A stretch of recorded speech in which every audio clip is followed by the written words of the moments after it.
Silly mistakes are something that I think everybody do. Even when I was preparing for my GATE exam, I used to do a lot of silly mistakes.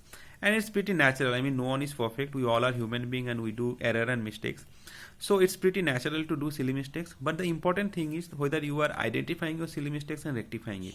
Because if you keep on doing silly mistakes, then in the final exam also you'll be doing silly mistakes, and that will cost you heavily in your final marks and or the final rank.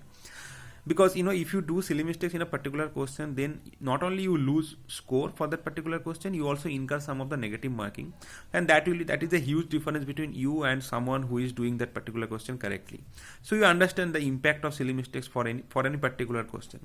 So my suggestion to you all who are preparing now for the GATE exam, that when you are appearing for the mock test, and after the mock test when you are analyzing the paper, so please keep track of all the silly mistakes that you are doing, and have a diary or notebook. There you write it down all the silly mistakes, and please keep in mind when you are appearing for the next mock test, and try to see how many silly mistakes you are repeating, or is there any new silly mistake that you are now doing.